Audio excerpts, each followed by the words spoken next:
Depuis la réforme des collectes des déchets, pour certains, les habitudes ont changé. Pas le même jour, ni la même heure et parfois pas le même nombre de passages entre les rues.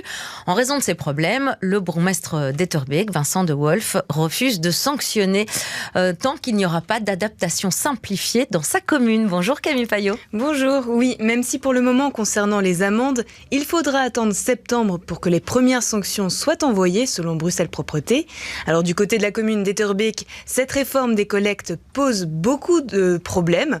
À la base, et selon Vincent de Wolf, Etterbeek ne devait pas faire partie des 10 communes test de cette réforme. Finalement, 2 mois avant son application, la commune a été divisée en 6 zones contre 2 avant.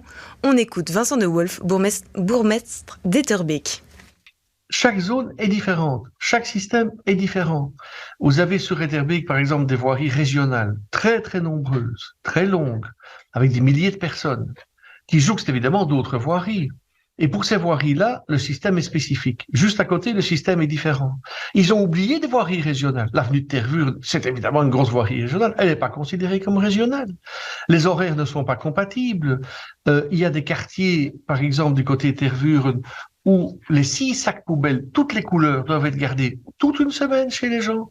Et ils n'ont que 2 heures pour les sortir. Donc, si vous n'êtes pas là à ce moment-là, et ce sont des heures où on travaille, les gens doivent rester pendant 15 jours avec les 6 sacs poubelles. Enfin, c'est de la folie furieuse. Donc, on passe du temps aujourd'hui dans notre point propreté. On a des dizaines, des centaines d'appels tous les jours, des mails tous les jours. Les gens comprennent rien. Le formulaire distribué est mal rédigé, incompréhensible. Ils disent qu'il y a 5 zones sur Etterbeek et il y en a 6. Enfin, voilà. Donc, c'est un délire complet. Donc, moi, j'ai fait passer une délibération au collège en disant, tant que c'est comme ça, moi je sanctionne pas. Et le bourgmestre a envoyé une lettre au ministre Alain Marron avec plusieurs demandes et espère qu'il sera entendu. Selon Bruxelles Propreté, la logistique autour de la réforme des collectes est plus large qu'une simple stratégie de ramassage commune par commune. C'est pour cette raison que les habitations etterbeekoises, à la limite avec d'autres communes, comme Ixelles, Oderghem ou bien Bruxelles-Ville, sont dans une nouvelle zone. Adèle Lassouli, porte-parole de Bruxelles Propreté. Sur Etterbeek, je tiens à rappeler que 80% de la population etterbeekoise est couverte ou est concernée directement par ce qu'on appelle la zone principale. Donc les zones d'exception concernent 20% des Etterbeekois selon nos estimations. Donc pour une grande partie des habitants de la commune, il y a quand même un système principal qui prévaut, à savoir des collectes en journée ou des collectes en soirée.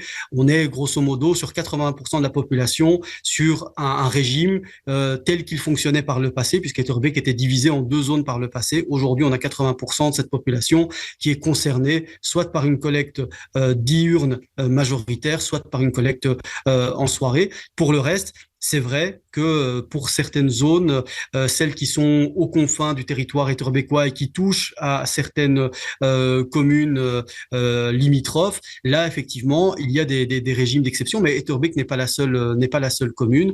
Il y a d'autres communes à Bruxelles qui sont exactement dans la même logique, mais nous partons du principe que si les Etterbeekois ont reçu l'information qui les concerne dans leur rue, dans leur quartier, sur leur boulevard, c'est bien là le principal, c'est qu'ils aient intégré leur calendrier personnel et finalement ils n'ont pas besoin de savoir quel est le calendrier de leurs voisins.